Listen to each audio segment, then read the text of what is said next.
Now, when I talk about systems, one that immediately comes to mind, I'm sure for many of us, is one that has deep historical roots.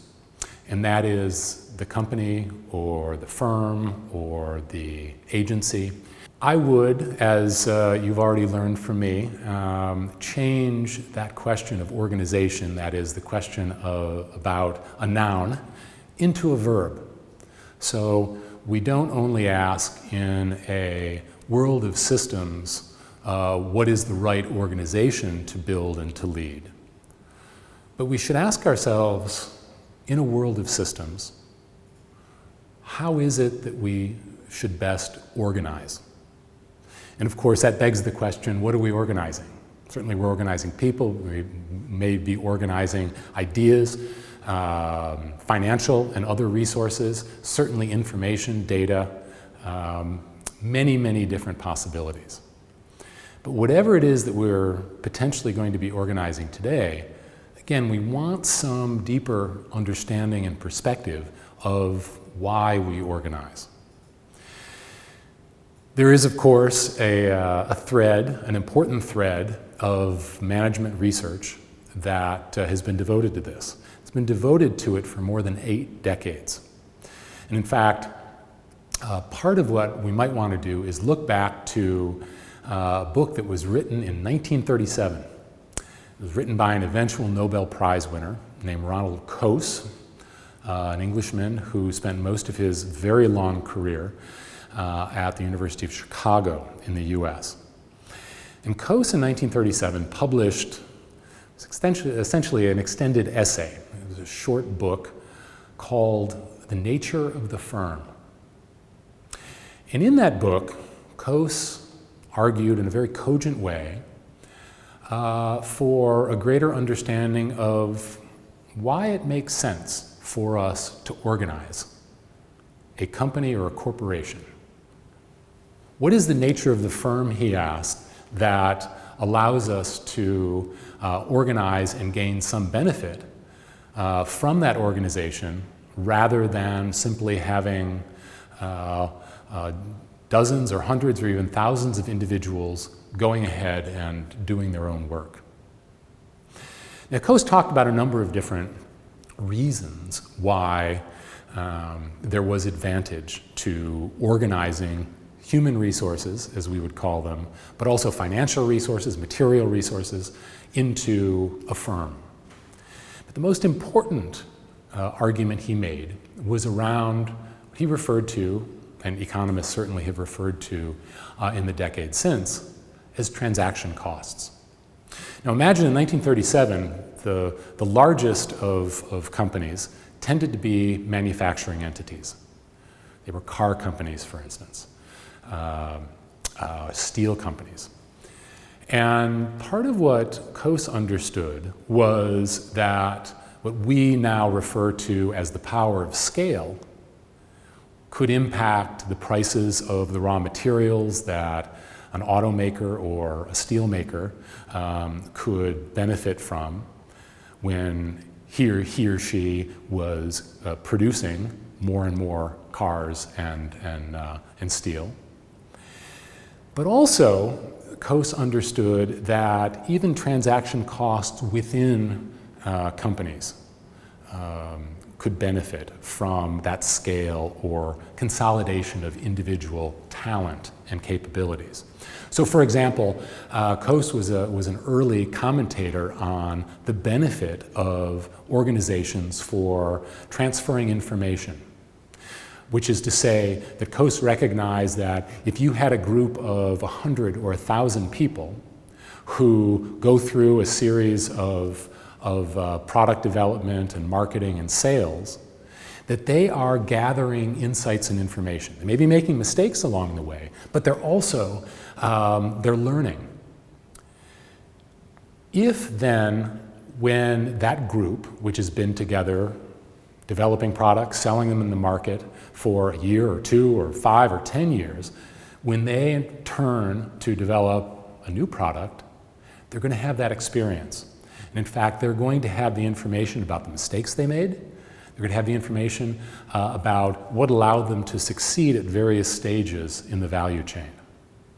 So Coase saw that there was a kind of efficiency around not just the acquisition of raw materials, again, the iron ore or the various parts for an automobile or steel or petroleum, but also for the information and the knowledge about what that company did would grow when you had a stable, organized group of employees. And then finally, in terms of distribution and in terms of sales, there were similar economies or efficiencies that Coase saw. He understood that there were, in fact, savings that could be had by regularly dealing with the same distributors rather than having to develop new contracts with individual distributors or individual points of sale, the way that individual workers, independent contractors might need to. So throughout this value chain, from the sourcing to manufacturing to internal operations and knowledge transfer to marketing and sales, what Coase saw was a series of different savings on what he referred to ultimately as transaction costs. Now, transaction costs are a very powerful way to understand both the benefit of scaling and creating very large companies, but also transaction costs help us to understand why there are barriers to entry by individual contractors and smaller firms when they're competing against very large firms who are dealing at much different and greater levels of purchasing, of procurement, manufacturing, and so forth. Now, Coase's logic, as I say, has been enormously influential. He won the Nobel Prize, lived to be over 100, and he, toward the end of his life, started to observe that some fundamental changes were happening in economies. Transaction costs, he believed, were still relevant, but something had begun to change profoundly in the 1990s and 2000s. And what had changed profoundly was digital technology. What digital technology allowed was a reduction for everyone, whether it's the largest multinational company or whether it's an individual in his basement, to reduce their transaction costs, at least when it came to information. It could reduce the transaction cost to virtually zero. So this advantage of organizing into large firms, which came because of the efficiencies or economies around transaction costs around raw materials, no longer existed in the same way.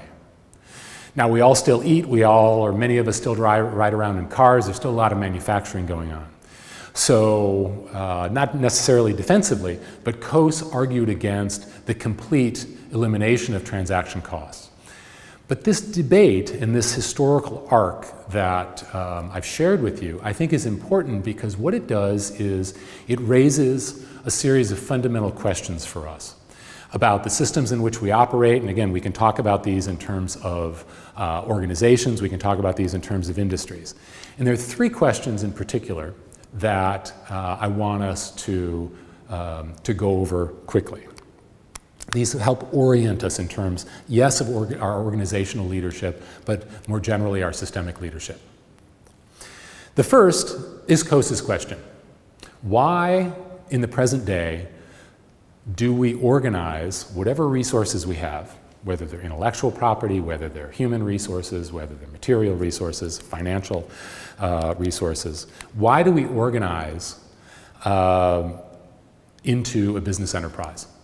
There may be legal advantages, there may still be residual transaction cost advantages, but what is it that in our individual case makes that organization a benefit to what it is that we're trying to do in terms of developing an opportunity, to bringing a service or a product to market, in terms of reinventing who we are, which market or industry we're playing in.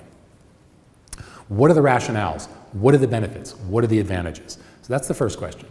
Second question is how to organize our company, our resources, whatever those resources might be, to maximize those rationales, benefits, advantages. And again, these are going to vary tremendously for each of us. But I think it's important, again, that we step back and gain a perspective on why we're doing what we do. Are we just filling out the legal paperwork so that we can incorporate it in a specific way because we're trying to gain a specific, say, tax advantage? That may be there, but is that the only consideration? And the more broadly we can ask these orienting questions and answer them for ourselves specifically in our individual context, I think the better position we're going to be to make the best decisions when it comes to how it is that we are, in fact, leading all of the different resources that are operating in the different systems of which we're a part. The third question, of course, as a creative leader, is to ask what kind of leadership is, in fact, best or most appropriate for the form of organizing that you've identified as optimal. Is this a traditional top-down leadership approach? Is this more bottom-up? Is this about a partnership, to speak more practically? What, in fact, are the kinds of creative leadership, which specific behaviors, skills, governance plans are going to allow us to maximize whatever organization we've identified as being best for whatever it is that we want to achieve in the world.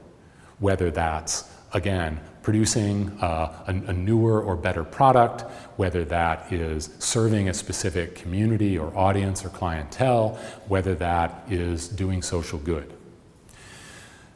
Those three questions, in a way, encapsulate the kinds of interrelated considerations and priorities that systemic leaders, in fact, have to be committed to. To ask basic questions, but then also to explore fairly deeply the various answers. There's rarely just one answer.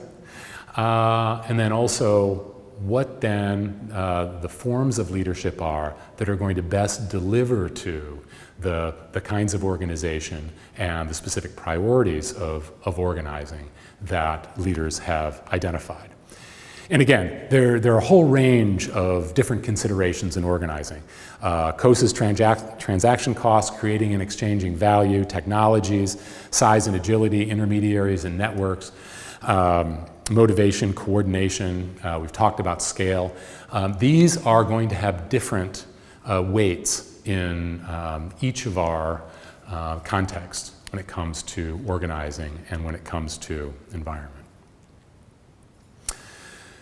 So with that as a backdrop, I want to turn to what I believe is a very common challenge, whatever the form of organization, whatever the form of leadership that we may decide is best for what we're trying to achieve in the industry, in the marketplace, in society. This is an idea which, interestingly, was formulated by not an executive or even a business school professor. This was formulated by a professor of education at Stanford University named James March. A long and storied career. And in 1990, he wrote a paper about what he called ambidexterity. Now, ambidexterity in English refers to being dexterous with both hands. That is, being able to use both hands. And March's thinking, and he was talking very broadly about about organizations. And as you'll come to understand, he was looking at the dimension of time. But for March, in describing business organizations in particular, he defined ambidexterity in this way. He said, ambidexterity is the capacity to exploit and explore simultaneously. Now, what did he mean by that? In the business context, this is a reality that exists, as I say, regardless of the form of organization that we may lead. And it exists regardless of the form of organization we may lead, because whatever we've chosen for governance or for organizing or for leadership, all of us are subject to the passage of time. And what March understood was that the basic problem confronting businesses is that they need to exploit their existing business offers, their existing position in the market, in order to capture value. We can say that more plainly. We can say that they need to exploit the current business offers in order to gain the resources, financial resources in particular, to stay in business. But inevitably, and this is an historical truism, there is no exception to it, just the time frame changes, every business loses eventually its market share, and it may lose its market altogether. So it's not enough unless, as a business leader, we are willing to go out of business. It's not enough simply to exploit whatever products or services we may have. Even if we control a market, even if we're Google and control 90+% share of the search market in some regions. There's always a need not only to exploit the products or services or offerings that we have, but also, as March saw, to explore future ones. Because without that future exploration, we'll go out of business. There's, of course, a challenge when we are exploring for the future, because the future is defined by uncertainty, and we don't know which future offers will in fact be successful. We don't know which future products or services will be successful, in the marketplace. We can't predict future viability. And so part of what we can do as leaders, again, this picks up on the more basic decisions that we can see in our questions about how to organize and how to lead whatever form of organization we decide on. We want to be able to balance or to combine exploitation of the present and exploration of the future. Now, March, as I say, was a big picture thinker. Others quickly picked up on his idea, and one of them, a McKinsey consultant named Mehrdad Begai, in 1997 co-wrote a book called The Alchemy of Growth. And part of what Begai identified was that there are a whole series of different ways to look at this challenge of passing time that March had identified. And what Begai ultimately settled on was an idea that there are different horizons. There are horizons of growth and of innovation. And he identified three. The first, very much about extending and defending, or as March would have it, exploiting existing businesses. This is now. This is how we capture value. This is how we keep the lights on in our office. The second horizon was about building emerging businesses. We need to understand, we need to explore how it is that specific ideas or opportunities can be brought to market. Can we afford as a firm to do the manufacturing or the quality control that's necessary? Do we have the operational or the process expertise? There's also a third horizon, which in a way is much more exploratory. This isn't just about the second horizon where we have an idea and we're trying to figure out how it works in the market. The third horizon is about finding those far-off ideas that in 5 or more years might in fact be viable. The familiar example of this is what Google does with Google X. Now, the guy picking up on March wanted to figure out what is the way to balance our investment, our allocation of resources in these different horizons. And there have been formulas for this. Some people say, oh, well, you know, if you believe that your current offers can in fact stay prominent in the marketplace, then maybe 70% of your financial and human capital resources should in fact be put there, and then maybe 20% in the second horizon, and then only 10% in the third horizon. Other people reverse that. The point is that there's no magic formula.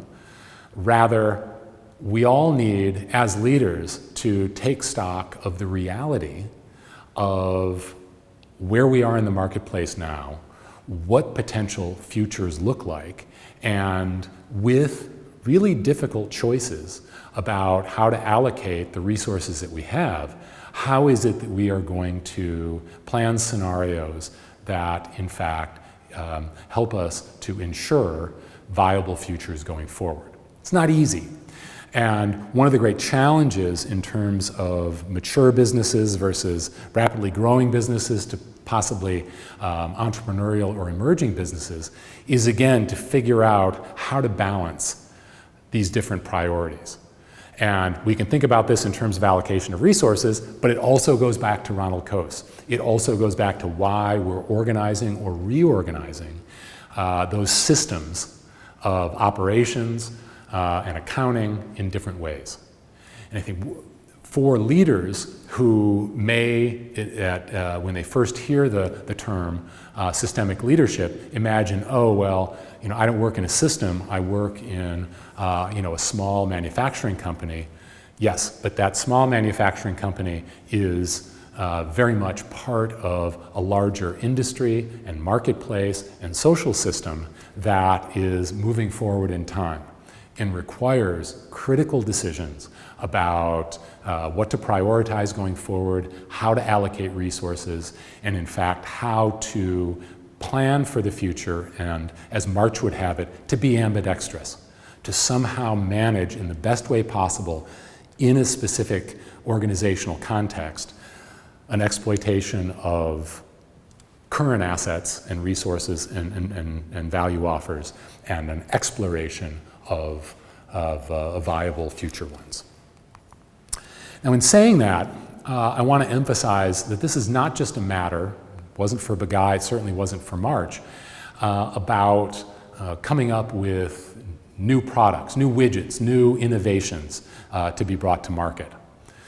Part of what's often missed when we talk about creative leadership or innovation is that we're not just talking about a product or service or specific value offer being brought to market, but we're talking about a potentially wide range of different changes and innovation that can be brought to any link in the value chain.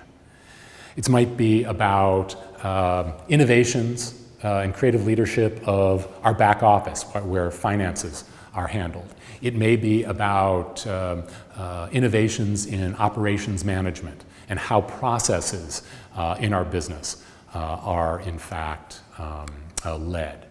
Of course, it might be about sales or marketing or the overall organizational design.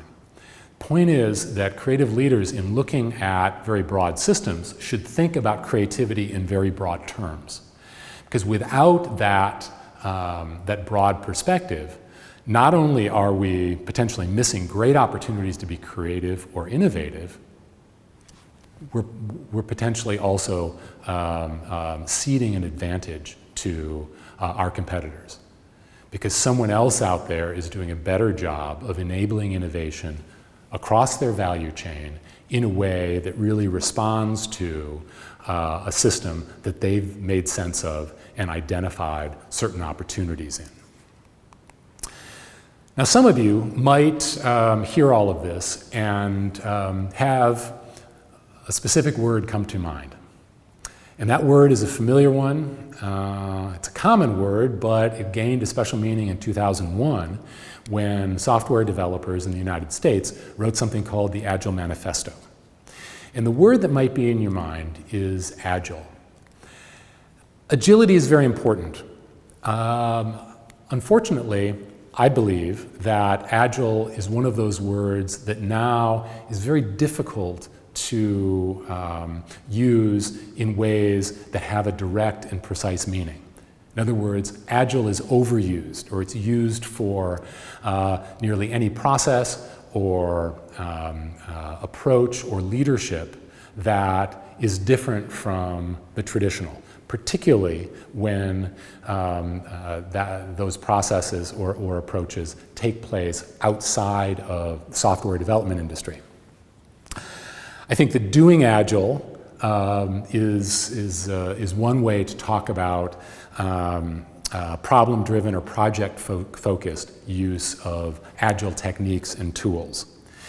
Being agile involves a mindset, and it's something that I believe can be instilled in teams by leaders. Leading agile prioritizes both those practices and tools and those mindsets. And I think that part of what we may bring to bear on what March has introduced to us and the idea of ambidexterity is, in fact, this idea of leading agile, where we are responsive, where we have specific tools, but ultimately what we're doing is we're encouraging and fostering mindsets for ourselves, but especially for our teams, that will allow us to respond and envision new opportunities, and ultimately to determine what is the best way to lead where we are right now in the exploitation mode of capturing value, but also at the same time to explore new possibilities, to be very open and to look at what viable possibilities exist out in the world. So to wrap up this lesson, we can move beyond Agile to offer a few final observations about horizons of growth and innovation. First, the creative leadership of these horizons is not about execution or innovation per se.